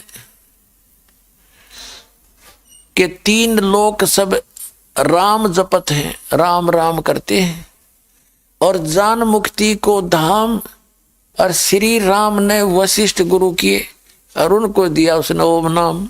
देखो अकल। कहते हैं 3 लोक के व्यक्ति प्राणी राम राम जपते हैं, इसको मोक्ष मंत्र मान के। और जिस राम को तुम श्री रामचंद्र जी दशरथ पुत्र को एज ए राम ट्रीट करते हो भगवान, और उस तुम्हारे राम ने वशिष्ठ मुनि से नाम दिया था, उसने तो उसको ओम मंत्र दिया था, और तुम राम राम का रट्टा ला रहे। है कोई अकल? देख कैसा बुद्धि थी हमारी। तो परमात्मा कहते हैं 3 लोक सब नाम राम जपत हैं, जान मुक्ति को धाम, और श्री राम ने वशिष्ठ गुरु कियो, उनने दिया उनको ओम नाम। तो कहने का भाव ये है कि जो साधना आप करते हो उसका एक प्रॉपर वे है, और उस वे के बिना आप करते हो तो वो आपकी शास्त्र विधिता का मनमाना आचरण है। उससे गीता जी के अध्याय नंबर 16 के श्लोक 23 और 24 के अनुसार आपको कोई लाभ होना ही नहीं। और गुरु पूरा हो, जैसे ये नकली गुरु हैं आज सब कथा करते हैं, उद्देश्य उनका माया ही होती है। तो पुण्यात्माओं, एक पंडित जी था, मनीराम नाम था ब्राह्मण का। एक नगर के अंदर धार्मिक से लोग थे कुछ, उसमें उसने कथा रख दी, भागवत कथा करा तो करें 7 दिन में, पर उसने रख दी 1 महीने की, इस उद्देश्य से कि रोजाना के 10 रुपये भी पूजा होगी तो 300 रुपये हो जाएंगे। उस समय की बहुत पहले की बात है। उधर से गांव के अंदर कुछ बदमाश से व्यक्ति थे, उन्होंने सोचा भाई पूर्णमासी के दिन पंडित जी कथा को भोग लगाओगा। उसी दिन उन्होंने एक नाचने गाने वाली चंपाकली नाम की लड़की दिल्ली से ले आए। जिस दिन पंडित जी ने कथा का भोग लगाना था उसी दिन उन्होंने वो सांग करवा दिया, और नाचने गाने वाली ले आई लड़की, चंपाकली नाम था। अब सारा गांव छोड़कर वो पंडित जी ने जा खड़ा और उस नाचने गाने वाली के वो बकवाद सुनने देखने के लिए। तो उस चंपाकली को 500 रुपये चांदी के, आज तो 50 लाख समझ लो ने, वो 500 रुपये चांदी के दान उसके वो उसके नाचने गाने का जो है ना, लोगों ने 500 रुपये दे दिए उसको, चढ़े उसको, उसकी पूजा जान लो बात है। और पंडित जी का है 30 रुपये, कुल 30 रुपये चढ़े 30 दिन में।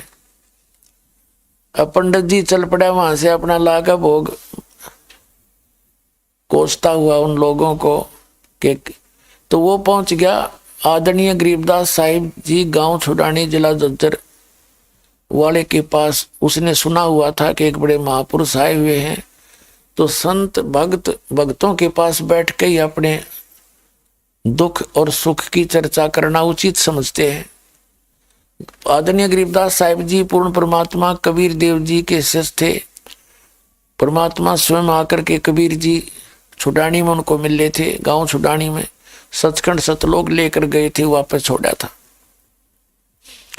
वो पूर्ण परिचित थे दातम मार्ग से। आदरणीय गरीबदास साहिब जी गांव छुड़ानी जिला झज्जर वाले, वो किसान थे, जाट थे जाति से।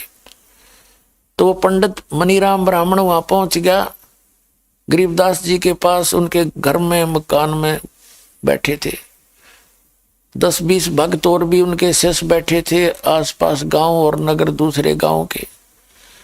तो पंडित जी का वेशभूषा होती थी, माथे में तिलक, काख में पोथी और लाल सा एक दुपट्टा रखा करते परना सा।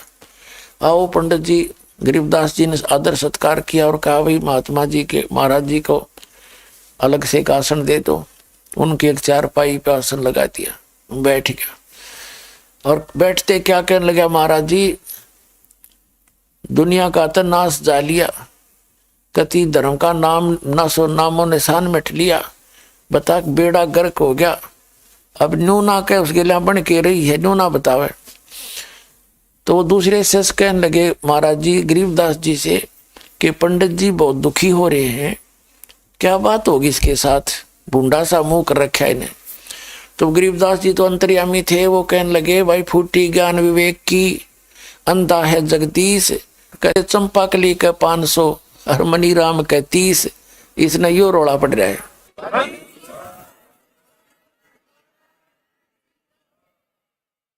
जब ये बात उसने मनीराम ब्राह्मण ने देखा कि मैंने तो जिक्र भी ना कराया, मैं तो चलो बिरड़ाऊं जरूर था और बताना भी ना चाहा था, इनको कैसे पता लग गया, तो अंतर्यामी है।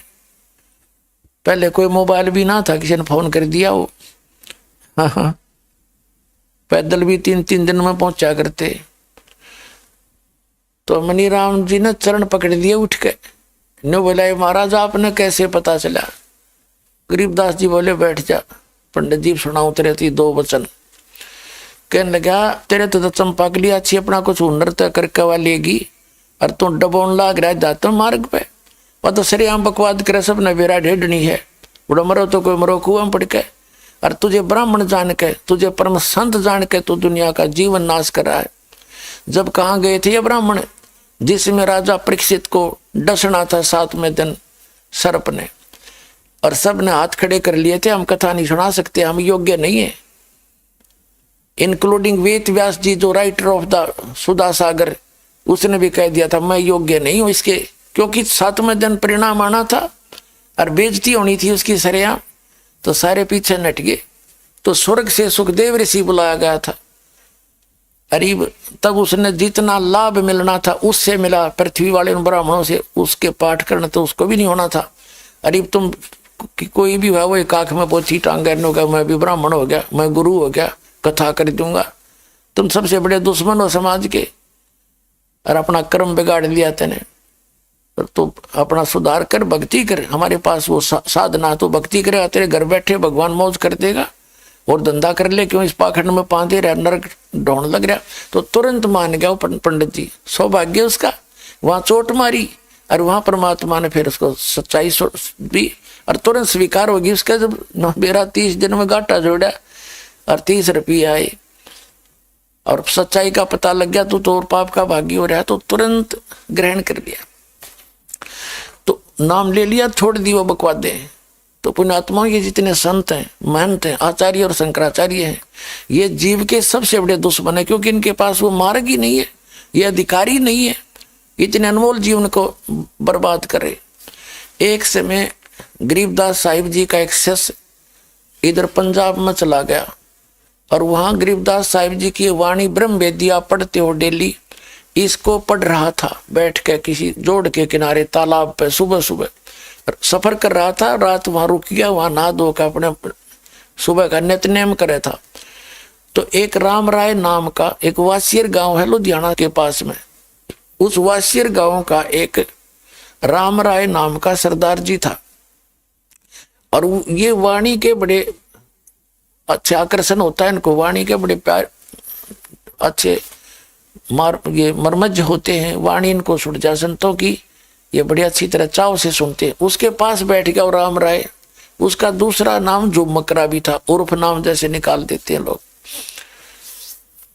तो उसने जब सारी अपनी कथा अपनी नित्यनेम कर लिया गरीबदास जी के शिष्य ने, तब वो सरदार जी राम राय ने पूछा, ये सिंह तैन के बाद में करने लगे, पहले ये ऐसे नाम थे हिंदुओं जैसे ही सारे। तो राम राय जी ने पूछा कि भाई महात्मा जी, भगत जी, ये वाणी किसकी है, बड़ी प्यारी है, तो आकर्षण करती है आत्मा को। फिर उन्होंने सारी डिटेल बताई कि मेरे गुरु जी की वाणी है, बोली हुई है, वो स्वयं उनको भगवान मिले थे, सतलोक लेकर गए थे, वापस छोड़ा था, गरीबदास नाम है, गांव छुड़ानी है। तो सरदार जी ने सोचा भाई ऐसे महापुरुष के दर्शन करने चाहिए जिनको भगवान मिला है, और वो पुजारी था विष्णु जी का, चाहे बेशक वो सिख था, लेकिन साथ में पैरेलल पूजा विष्णु जी की भी करता, तो उसको इष्ट मानता था। तो उधर से वो पूरा पता लेकर छुड़ानी पहुंच गया। छुड़ानी जाकर के उसने पूछा भाई गरीबदास जी महाराज कहाँ हैं, लेकिन वो महाराज यानी संत की जो उसने वेशभूषा और कल्पना मान रखी थी कि कोई धूने दाने पर बैठा पाओगा, धूना लगा के चिमटा हाथ में होगा, राख लपेट रखी होगी सारे शरीर पर, और या फिर दाढ़ी मूछ बढ़ा रखी होंगी, गल में माला डाल रखी होगी, बड़ी बड़ी जटा होंगी, या लाल पीले कपड़े होंगे। वो ये कल्पना करता हुआ चल रहा था महात्मा ऐसा होगा। तो वो पहुंच गया उनके घर पे। घर पे 2-4 भक्त बाहर के, गांव के बाहर के बैठे थे। उनसे पूछा, भाई गरीबदास जी महाराज कहाँ हैं, कहाँ मिलेंगे? उन्होंने बताया, जी वो खेतों में गए हुए हैं घूमने फिरने के लिए। उस राम राय ने पूछा, कितनी देर में आएंगे? पता नहीं भाई, मूड है उनका, आ जाओ तो अभी आ जाए, नहीं तो शाम तक, दोपहर तक भी ना, 12-1 बजे आते। और सुबह सुबह का समय था, 8-9 बजे, गर्मियों का मौसम था। अब उस पर के रुक क्या जाता कि अभी किधर गए हैं, मुझे बता दे, मैं दर्शन करूंगा। तो उन्होंने बता दिया, इस साइड में खेत है उनके, और वहां एक ऐसे ऐसे स्थान बता दिया, उसकी पहचान बता दी रास्ते पे। वो जा रहा था राम राय, खेतों में मिलूंगा जाकर महात्मा जी को। और गरीबदास जी आ रहे थे, अपने पशुओं के लिए चारा काट के सिर पर रखे आ रहे थे, जवार एक बंडल सा। उस राम राय ने उन्हीं से पूछ लिया कि भाई गरीबदास महाराज जी से मिलना है, और सुना है ये यहीं आए हुए हैं खेतों में। अब गरीबदास जी ने सोचा, यदि मैं इसको यूं कह दूंगा कि मैं हूं भाई गरीबदास, बोल क्या कहना चाहते हो, क्योंकि वो तो अंतर्यामी थे, वो जान चुके थे इसने महाराज की जो कल्पना बना रखी है, काल्पनिक महाराज बना रखा है, सर पर जटा होगी, हाथ में चमटा होगा, राख लपेट रखी होगी हैं, और या फिर लाल कपड़े पीले पैर रखे होंगे, तो महात्मा ना, तो महात्मा नहीं मान रहे हो। गरीबदास जी बोले, भाई मेरे साथ आजा, मैं मिलाऊंगा गरीबदास महाराज जी थे। वो कहने लगा, मैंने सुना है यहाँ यही है कहीं पर ना, वो जाए, आजा मेरे साथ, मैं बताऊंगा कहाँ है वो वापस आ गया। वापस आया तो जो ही घर पर आए, वो सिर पर चारा का जो बंडल ले रखा था, बरोटा, वो 2-4 चेले बैठे थे, उनने बात दौड़ के उनसे दंडोत प्रणाम किया पहले तो गरीबदास जी को, उन शिष्यों ने जो उनके घर पर बैठे थे, और फिर उनका वो चारा जो सिर पर रखा हुआ था वो लिया। फिर उन्हें सोची, राम राय भी एक बहुत अच्छा सेठ, वो साहूकार था, यानी जमीन थी काफी, भूमिहर था वो, 900 एकड़ जमीन थी उसके, 900 एकड़। और गरीबदास जी की थी 1400 एकड़ जमीन। तो राम राय, एक राय इसलिए कहते हैं उनको, जो अच्छे धनी लोगों को राय साहब कहा करते थे। तो राम राय ने सोचा, ये यहाँ की बैठे है ना ये व्यक्ति, ये इसके नौकर नाकर होंगे, इसे कर्जा कुर्जा ले रखा होगा ऋण, इसलिए इसने प्रणाम करे हैं। बता, उनसे पूछा, भाई यू कौन है? वो कहने लगे, यही तो महाराज जी हैं गरीबदास जी। गरीबदास जी थोड़ा मुंह फेर लिया दूसरी साइड में। तो उसने सोचा, राम राय ने सोचा, अरे तेरा गजब हो, ये इतनी दूर आया, 300 किलोमीटर चाल के, हरिओ महाराज जी पाया, खोदा पहाड़ निकली चुड़िया। तो उस आपने वहां आने को वो घना असफल मान के अंदर अंदर घना दुखी हो गया। अब देख, मैं भी अच्छा पागल हूं, कहाँ आ गया ये महाराज जी, इसमें एक भी लक्षण को ना संताले। तो पुणात्मा, जैसे भगवान आए थे कबीर साहब, यूपी की वेशभूषा, धोती कुर्ता, दाढ़ी बढ़ा रखी, सिर पर टोपी, तो उसको कौन भगवान माने? संत भी ना माने, वो थे परमात्मा। तो हमारा जो दृष्टिकोण गलत हो गया, हमने ये भाई आडंबर करने वालों को ज्यादा चाह लिया, इनको ही सब कुछ मान लिया था, ये हमारी भूल थी। ये तो एक शरीर है, भक्ति बॉडी है, इस बॉडी में जो भक्ति करेगा तो इसके अंदर वो शक्ति संग्रहित हो जाएगी। कपड़े किसे पहन लिए, वो शक्ति ने काम करना, ऊपर ले बाह्य आडंबर नहीं करना, तो वह उसके गले उतरा नहीं थी।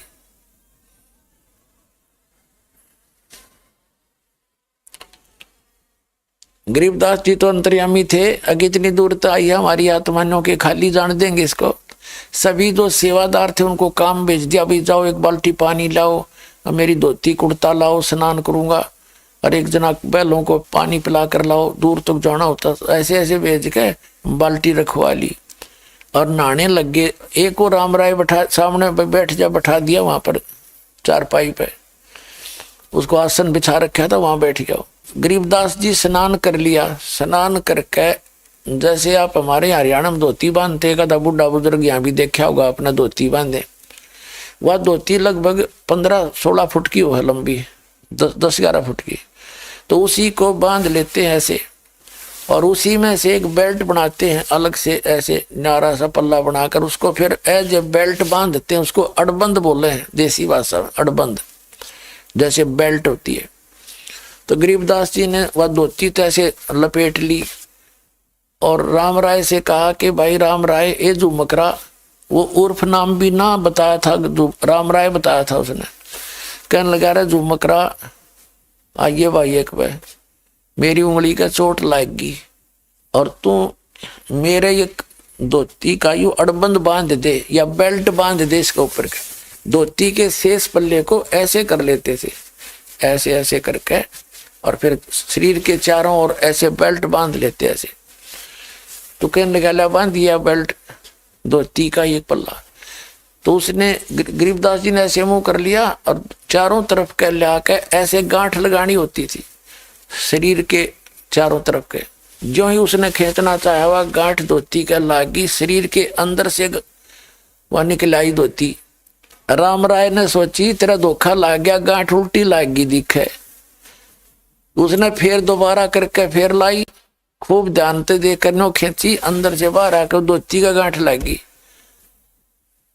तीसरी बार फिर करने लग गया। जब जो बोला रहा राम राय, तने तन्यो सोच रखी थी कि गरीबदास जी भी मेरा कैसा एक भूमिहर आदमी है, लैंड लॉर्ड, तो भाई या गांठ ना लगती, मैं तेरे जैसा तो हूं, पर त्या धोती पर गांठ ना लाई, घनी देर ला दी तने आपने। जब उसने ऊपर को देखा तो विष्णु जी का रूप था, श्री गरीबदास महाराज का विष्णु जी का रूप, चतुर्भुजी, और ऊपर सुदर्शन चक्र और सिर पर मुकुट, बैजंती माला।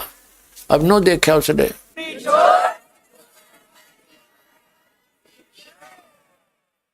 वो कुछ ही सेकंड के लिए था, तो वो एकदम पैरों में पड़ गया।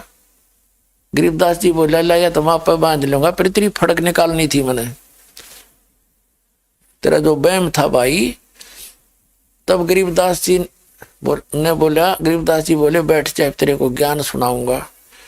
मैं परमात्मा को पाया है मैंने, ऊपर सब लोग देखे हैं, और यहाँ फिर उसने सारी सृष्टि रचना सुनाई। 2-3 दिन घर रखा, प्यार से उसको खाना पीना बिल्कुल एक आदर से रखा, और सारा ज्ञान जब समझा दिया, तब राम राय कहता है भगवान ऐसा ज्ञान, हे परमात्मा, ये कथा तो आज तक हमारे को किसी ने सुनाई नहीं। हम गुरु ग्रंथ साहिब भी पढ़ते हैं, उसमें इतनी डिटेल नहीं है जितनी आज आपने बताई। तो गरीबदास साहिब ने बताया भाई, हम सुल्तानी नानक तारे दादू को उपदेश दिया, जात जुलाहा भेद न पाया, वो काशी माहे कबीर हुआ। अब राम राय तो सारी साची मानने था, जब सामने देख रहा अपना झटका उसको एक, तो कहने लगा जी आपकी बात कति सारी साची है, पर सिख मानने ना कति इस बात ने। गरीबदास जी बोले भाई मानने का टाइम आओगा जब ये भी मानेंगे, पर तो आप तो मानो, मेरी ज्ञान सुनो। फिर सुनाया परमात्मा। तब क्या बताया कि हे भगवान ये ज्ञान आज तक किसी ने नहीं सुनाया। तब गरीबदास साहब ने कहा था कि तत्व भेद कोई ना कह रे झुमकरा, ये पैसे ऊपर नाच सुनो रे झुमकरा, कोटों मध्य कोई नहीं रे झुमकरा, यो अरबों में कोई गर्क सुनो रे झुमकरा। गरीबदास जी कह रहे हैं कि इस तत्व भेद से कोई परिचित नहीं है, सबने पैसे ऊपर नाच नाच रहे हैं ये लोग, ये संत नहीं है। और फिर बताया कि करोड़ों संतों के अंदर कोई संत नहीं मिलेगा आपको, अरबों में कोई गर्क का बीन होता है complete in all respect saturated, यानी अरब संतों में तुझे कोई संत एक मिलेगा अरबों में। जो संत होगा तो पुण्यात्माओं ये दास है वो संत, आज इस पृथ्वी पर सत भक्ति और सत ज्ञान इस दास के पास है उपलब्ध, और सारा विश्व करवाओ कल्याण।